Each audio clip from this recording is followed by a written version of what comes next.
একটাই, আসলে বাংলাদেশে এই বর্তমান সব পরিস্থিতির জন্য ভারত দায়ী। ভারতকে সরাতে হবে এই জায়গা থেকে। ভারতের প্রভাব আপনি এই গোয়েন্দা সংস্থা থেকে শুরু করে যেই জায়গাগুলি বলেন, আর যারা সাংবাদিকতা করে আপনারা হয়তো চোখের সামনে দেখছেন যে এই কাজলকে ধরা হলো, এই ওনাকে ধরা হলো, আজকে আসাদ ভাইকে ধরা হয়েছে। এর বাইরে অনেক কিছু কিন্তু হচ্ছে যেটা আমরা আমাদের কানে আসে না। যেমন আমি আমার নিজের, আমাকে দুবার নিয়ে গিয়েছে, সে দুবার কোথায় নিয়ে গেছে নিশ্চয়ই আমি কি মিন করছি আপনারা বুঝছেন। সেখানে কিন্তু সেই কথাগুলো কিন্তু আমার বলার ক্ষমতা নাই, আমি বলতে পারবো না সেই কথাগুলো। এরকম অনেক ঘটনা আছে। এই পর্যন্ত ঘুম থেকে ফিরে এসেছে, কাজলের সাথে কি কি হয়েছে, কোন বাহিনী তাকে বর্ডার পাস করেছে। ফরাদ মাজার স্যার, ওনাকে কে বর্ডারের কাছে নিয়ে গিয়েছিল বর্ডার পাস করার জন্য? না না ইলিয়াস, কাজল তো তার 54 দিনের স্মৃতি ভুলে গিয়েছে। ইলিয়াস, কাজল তো তার 54 দিনে কি ঘটেছিল সেটা ভুলেই গিয়েছে। স্বপ্নাপা, আপনার ব্রেন তো অনেক শার্প, আপনিও ভুলে যাবেন। আপনাকে নিয়ে গেলে আপনিও ভুলে যাবেন। আমি শিওর, আমি পিটি শিওর। ভাই জান বাঁচানো ফরজ, জান তো বাঁচাতে হবে, তাই না? কারণ ওইখানে নেওয়ার পরে আপনাকে, যেমন আমি বলি, আমাকে নেওয়ার পরে আমাকে প্রথম 1 ঘন্টা বসায় রাখলো। বসানোর পরে একজন যাচ্ছে সামনে দিয়ে, ওই করিডোর দিয়ে। আমি বলছি ভাই আমাকে তো আসতে বলছে উনি, আমি তো ভাই মিয়া বসেন, এত কথা বলেন কেন? আপনারা কি আদর করতে আনছেন নাকি? মানে কিভাবে তারা বিহেভটা করে সাংবাদিকদের আমি তো বুঝছি, কারণ ওইখানে তো নিচে আপনার ফোন টোন যা আছে, জুতা বেল্ট সবকিছু খুলে রাখে। এরপর আমি বসে রয়েছি, মনে করছে একটা ক্রিমিনাল এসে গেছে। সো এগুলো আমিও বলবো না, কেউই বলবেন, আপনারা ভালো করেই জানেন এটা বলার ক্ষমতা আমাদের কারণে। অতএব ওই জায়গাগুলো আগেও ছিল, কিন্তু আমার মনে হয় না যে আজ পর্যন্ত বাংলাদেশে কোনো সাংবাদিকদের এই পর্যায় পর্যন্ত, যারা বলছেন আজকে বিএনপির সময়ের কথা তুলছেন, তাদেরকে মানে ইনফরমেশনটা অবশ্যই আপনাদের জানা আছে। তারপরে বলি, এই মুন্নি সাহা থেকে শুরু করে যারা ওই সময়ের 21 টেলিভিশনের সাংবাদিক ছিলেন, তাদের সবার কয়েক লক্ষ লক্ষ টাকা ব্যাংকে লোন আছে, এবং তাদের কারণে আজকে সাংবাদিক পরিচয় দিলে কোনো ব্যাংকে আপনি লোন পাবেন না বাংলাদেশে। এটা আপনারা সবাই জানেন, আজিজ ভাই জানেন, আপনি তো দালালি সাংবাদিক যারা থাকবে তারা সব করবে বলে তাদের ব্যাংকে লোন দালালি সাংবাদিকতা করলে এগুলো চলবে। সেটার কারণে উনি অবশ্যই এই কারণে, আপনি তো ঠিকই করেছিলেন, মিথ্যে তো কিছু করেন নাই। সেটা আপনার কাছে একরকম, আরেকজনের কাছে আরেক রকম। তো এখন প্রধানমন্ত্রী কিন্তু তিনাকে এখন আবার আরেকটা টেলিভিশনের দায়িত্ব দিয়েছেন, আপনারা নিশ্চয়ই জানেন। দালালি সাংবাদিকতা করলে অনেক কিছু যাওয়া যায়, আবার যখন বিএনপির খালেদা জিয়া আসবে তখন সেখানেও যাবেন তারা। দালালি সাংবাদিকতাই হচ্ছে বাংলাদেশের মেইন প্রবলেম। শুধু আমি শেষ কথা হচ্ছে যে ওই আজিজ ভাইকে একটা কথা বলেছেন, আজিজ ভাই অবশ্য অল্প একটু বলেছেন যে সাংবাদিকরা প্রধানমন্ত্রীর কার্যালয় ঘেরাও করেছিলেন। হ্যাঁ, বিএনপির সময়, আজকে আওয়ামী লীগের সময় যা যা ঘটেছে তার অল্প অল্প সবকিছুই কিন্তু ঘটেছে। যেমন আওয়ামী লীগের কার্যালয়ে তালা দিয়েছে বিএনপির পুলিশ, আওয়ামী লীগের নেতাদেরকে পিটিয়েছে বিএনপির পুলিশ, সবই কিন্তু হয়েছে, কিন্তু পরিমাণে কম ছিল। সেটার ইলিয়াস ভাই সবই হয় নাই। হ্যাঁ, গুমের বিষয়গুলো না ছিল সে সময় বিএনপির আমলে নির্যাতিত অনেক সাংবাদিক কিন্তু দেশ ছাড়তে হয়েছিল। অনেক সাংবাদিক আছে যারা দেশ ছেড়েছে বিএনপির আমলে নির্যাতিত হয়ে। সাংবাদিক নির্যাতন সব রাজনৈতিক আমলেই হয়েছে। এখন গুমটা কিন্তু কাফি ভাই, গুমটা কিন্তু সাংবাদিক নির্যাতন বিএনপি আমল, আওয়ামী লীগ আমল সব আমলেই হয়েছে। বিএনপি আমলে যে সাংবাদিক নির্যাতন হয় এটা আপনি বলতে পারেন না। সাংবাদিকরা সব আমলে তখন পরিস্থিতির প্রেক্ষিতে নির্যাতনটা কম ছিল। আজকে যদি বিএনপি এই সরকারের মতো এই আমলে থাকতো, একই অবস্থা চলতো। বাংলাদেশের সাংবাদিক নির্যাতন বন্ধ হবে। যে রাজনৈতিক দল পর্যায়ে আসবে তারাই সাংবাদিকদের তাদের পক্ষে ব্যবহার করতে চাবে। স্বপ্নাপা পর্যায়টা কেমন ছিল বিএনপির আমলে? কি বিএনপির দুর্নীতি নিয়ে আপনারা রিপোর্ট করেন নাই? সাংবাদিকরা রিপোর্ট করে নাই? কয়জন সাংবাদিক আপনি আবার তালিকা দেন যে কতজন সাংবাদিককে নির্যাতন করেছে? সাংবাদিক তো অবশ্যই নির্যাতন করেছে। শুনেন, চ্যানেল ওয়ান বিএনপি সময় টেলিভিশন বিএনপির আমলে আপনি চ্যানেল অনেক দুর্নীতির কথা কি আপনার মনে আছে? এখন ওই আমলে সমাবলেই কিন্তু দুর্নীতি হয়েছে। না ওই আমলে রিপোর্ট করার জন্য ওলিউল্লাহ নোমানের মতো কয়জন সাংবাদিককে মানে 1 ঘন্টা নোটিশে দেশ ছাড়তে হয়েছে। হ্যাঁ, আপনি রিপোর্ট করার জন্য কয়জন সাংবাদিককে 1 ঘন্টা নোটিশে বাসায় দেওয়ার সুযোগ পায় নাই। এত কথা না, এই স্বপ্নাপার কথা বলি। শিশির ভট্টাচার্যের একটা কমেন্ট আছে এই ব্যাপারে। শিশির ভট্টাচার্য তো বাংলাদেশে যারা কার্টুনিস্ট এর মধ্যে সবচেয়ে মানে শীর্ষস্থানীয়দের একজন, তাই না? শিশির ভট্টাচার্য ওনার একটা কমেন্ট আছে যে আওয়ামী লীগ এবং বিএনপির আমলে সাংবাদিকরা কি ধরনের হুমকির শিকার হয়, কি ধরনের মানসিক যাতনার শিকার হয়, এটা আসলে কোন আমলে কিরকম আমি এখন বলছি না। আমি যদি বলি হয়তো আপনারা মনে করবেন যে আমি বিএনপির পক্ষ নিচ্ছি।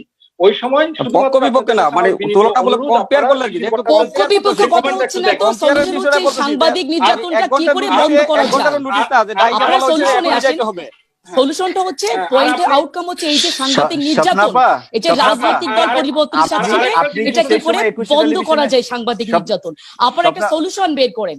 এই সাংবাদিক নির্যাতন হচ্ছে এটা কি করে বন্ধ করা যায়। বলছেন এখন শুনেন, আপনি খালি সাংবাদিক নেতাদের কথা বলছেন, ওকে সাংবাদিক নেতারা অবশ্যই ব্যর্থ, এখানে সাংবাদিক নেতাদেরকে মানে সমর্থন করে আমার কোনো ইয়া নেই, বাট একটা জিনিস আপনাকে মাথায় রাখতে হবে, আপনার সামনে যে আজিজ ভাই বসে আছেন, এম এ আজিজ, অথবা যে অন্যান্য আরো যে সাংবাদিকরা যাদের কথা বলা হয়েছে দুই পক্ষের, যে সরকার এবং সরকার সমর্থক এবং সরকারের সমালোচক, যে দুই পক্ষের সাংবাদিক নেতা, তাদের সে অনেক বেশি লম্বা হাত হচ্ছে এখন বর্তমানে যারা ক্ষমতাসীন যে দল, সেই দলের সমর্থক এমন কিছু সাংবাদিক রয়েছে যাদের এক্স্যাক্টলি আমার পয়েন্ট হচ্ছে এটা, আমি তাদের উদ্দেশ্যে বলছি, সেই উদ্দেশ্য তাদের উদ্দেশ্যে আমি বলছি, ক্ষমতাসীন দলের যে রাজনৈতিক নেতারা সাংবাদিক নেতারা আছে তারা কি করছে আসলে, তাহলে স্বপ্না আপা আমি আপনার উত্তরটা দিচ্ছি। স্বপ্না আপা, আপনি 21 টেলিভিশনে সেই সময় ছিলেন কিনা জানি না, না থাকলেও হয়তো শুনেছেন যে সচিবালয়ে কিন্তু আমাদের এখন গাড়ি যায়, কিন্তু সেই সময় কিন্তু সচিবালয়ে 21 টেলিভিশনের কোনো গাড়ি যেত না, সচিবালয় থেকে গাড়ি পাঠানো হতো আমাদের 21 টেলিভিশনের সাংবাদিককে নিয়ে যাওয়ার জন্য। এটা ছিল মানে বেসিক একটা পার্থক্য। আর বিএনপি সময়ের কথা বললেন, বিএনপি সময় হ্যাঁ সবকিছু শুরু হয়েছিল সেই সময়, ধরতে পারেন শুরু হয়েছিল 96-তে কিছুটা হয়েছে, এরপরে 2001-এ বিএনপি কিছুটা করেছে, তারপরে আরেকটু বাড়তো, কিন্তু গুম হয়ে অ্যাটলিস্ট হয়তো বিএনপির সময় আরো কিছুদিন বিএনপি থাকলে হয়তো গুম হতো, গুম হয়ে বাংলাদেশে অন্তত থাকতো, তাকে ভারত থেকে পাওয়া যেত না, তাকে ভারত থেকে পাওয়া যেত না। আরেকটা বিষয় হচ্ছে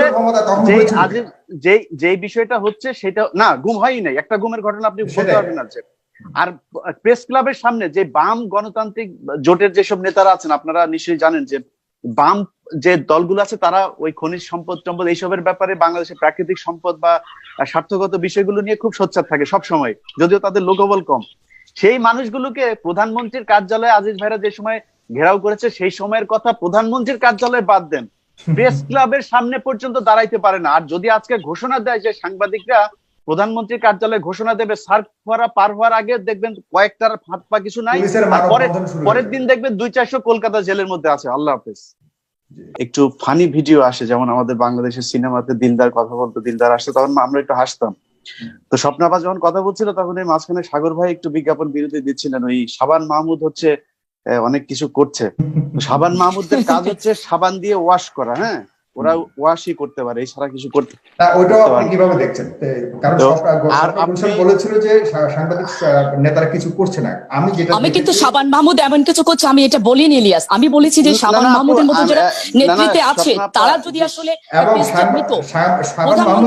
সাংবাদিকের রাইটটা নিয়ে কথা বলতো তাহলে কিন্তু এত নির্যাতিত সাংবাদিকরা হতো না। স্বপ্নাপা ভয় পেয়ে বলেন ইলিয়াস। স্বপ্নাপা ভয় পেন না, আমরা আপনার সাথে আছি, আপনি ভয় পেন না, আমাকে ভয় পাওয়ার দরকার নেই, আমি কাউকে নিউজ করি না।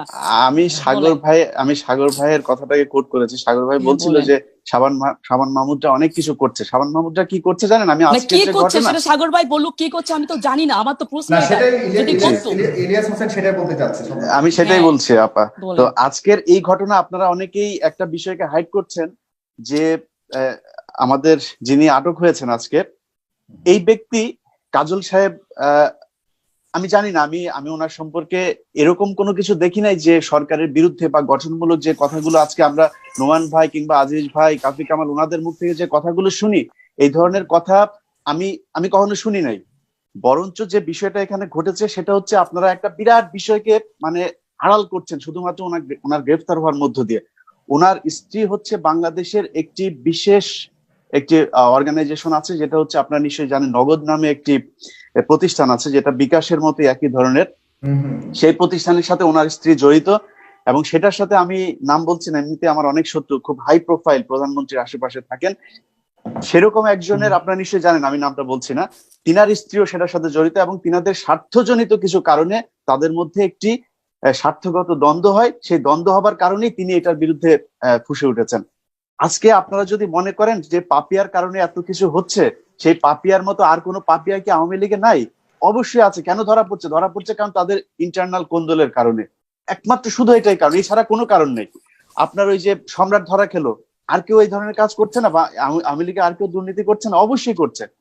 আপনারা আজকের ঘটনাকে যদি ফাইন্ড আউট করতে যান, অবশ্যই পেছনে যেতে হবে। যেদিন কিনা দৈনিক সংগ্রামের পত্রিকার যে সম্পাদক, তিনি যদি কোনো সাংবাদিকদের যে এথিক্স এর মধ্যে পড়ে, এর বিপরীতে কোনো কাজ যদি করে থাকেন, তার অবশ্যই সাংবাদিকরা সেটা গঠনমূলক একটি বিচার করতে পারে, বা যা যা করার দরকার আমাদের মধ্যে। আজকে আওয়ামী লীগের লোক চাল চুরি করে ধরা পড়ছে, তাকে না বিচার করার জন্য প্রেস কাউন্সিল আছে, প্রেস কাউন্সিল। না যাই হোক, সেটা আমাদের নিয়মতান্ত্রিক ভাবে আমরা তো ইন্টারনাল ভাবে করতে পারি সেটা, আনলেস সেটা নিয়ে কোনো যদি মামলা না হয়। আজকে চাল চুরি করে যখন ধরা পড়ছে, তখন আওয়ামী লীগ যদি মনে করে তাকে বহিষ্কার করে দিয়ে সেই বিচার শেষ হয়ে যাচ্ছে, আওয়ামী লীগকে আদালত তার ফৌজদারি অপরাধ করছে, সে যখন চাল চুরি করছে সেটা তো ফৌজদারি অপরাধ, সেটা কি বিচার?